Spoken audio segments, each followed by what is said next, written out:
Hi అండి, నమస్తే. Welcome back to tasty spoon. నేను మీ భార్గవి.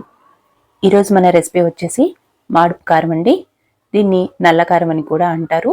ఇది రైస్లోకే కాదు, ఇడ్లీ దోశలకు కూడా చాలా బాగుంటుంది.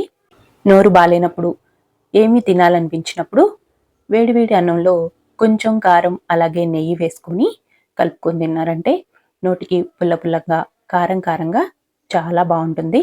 దీన్ని ఎలా ప్రిపేర్ చేసుకోవాలో చూద్దాం. ముందుగా స్టవ్ మీద ప్యాన్ పెట్టుకొని అందులోకి 2 టేబుల్ స్పూన్ల ఆయిల్ వేసుకోవాలి. తర్వాత 70 గ్రామ్స్ ఎండుమిరపకాయలు తీసుకున్నాను. మీరు మీ కారానికి తగినట్లుగా ఎండుమిర్చిని తీసుకొని లో ఫ్లేమ్ మీద వీటిని ఈ విధంగా కలర్ మారే వరకు ఫ్రై చేసుకోవాలి. తర్వాత వీటన్నిటిని ఒక ప్లేట్లోకి తీసుకొని అదే ప్యాన్లో మరొక 2 టేబుల్ స్పూన్ల ఆయిల్ వేసుకోవాలి. నేను తీసుకున్న ఎండుమిర్చికి సరిపడా 1/2 కప్పు పచ్చిశనగపప్పు తీసుకుంటున్నానండి. వీటిని కూడా లో ఫ్లేమ్ మీద 80% ఫ్రై చేసుకోవాలి.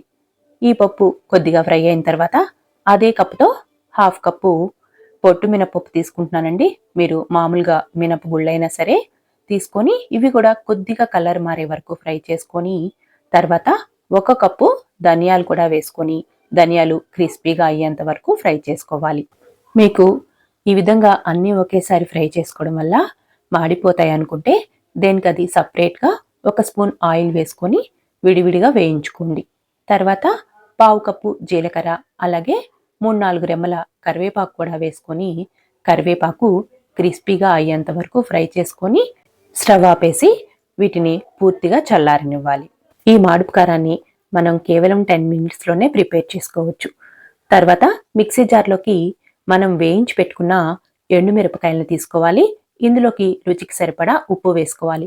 నేను 2 స్పూన్ల ఉప్పు వేసి వీటిని కొంచెం బరగ్గా గ్రైండ్ చేసుకుంటున్నాను. పల్స్ మోడ్లో గ్రైండ్ చేసుకోండి. తర్వాత ఒక పెద్ద సైజు నిమ్మకాయ అంత చింతపండుని తీసుకోవాలి. చింతపండు సరిపోకపోతే టేస్ట్ అంత బాగుండదండి. తర్వాత వేయించి చల్లార్చిన దినుసుల్ని వేసుకొని మరొకసారి పల్స్ మోడ్లో గ్రైండ్ చేసుకోవాలి. అలాగే ఇప్పుడు ఒకసారి ఉప్పుని చెక్ చేసుకోండి. నాకు ఉప్పు సరిపోలేదండి, అందుకని 1/2 స్పూను ఉప్పు వేసుకుంటున్నాను. తర్వాత 15-20 వెల్లుల్లి రెబ్బలు వేసి మరొకసారి కొంచెం బరగ్గా గ్రైండ్ చేసుకోండి. ఈ మాడుపు కారాన్ని మరీ పొడి పొడిగా గ్రైండ్ చేసుకున్నారంటే ఒక వారం తర్వాత ఎండిపోయినట్టుగా అనిపిస్తుంది. అలా కాకుండా మనం ఇవన్నీ ఫ్రై చేసుకునేటప్పుడే కొంచెం ఆయిల్ ఎక్కువగా వేసుకొని ఫ్రై చేసుకున్నారంటే ముద్దలాగా చాలా బాగుంటుందండి. దీన్ని ఎయిర్ టైట్ బాక్స్లో పెట్టుకున్నారంటే ఎక్కువ రోజుల వరకు స్టోర్ చేసుకోవచ్చు. అంతేకాకుండా బరగ్గా గ్రైండ్ చేసుకున్నారంటే మనం తినేటప్పుడు పప్పులు పంట కింద పడి టేస్ట్ చాలా బాగుంటుందండి.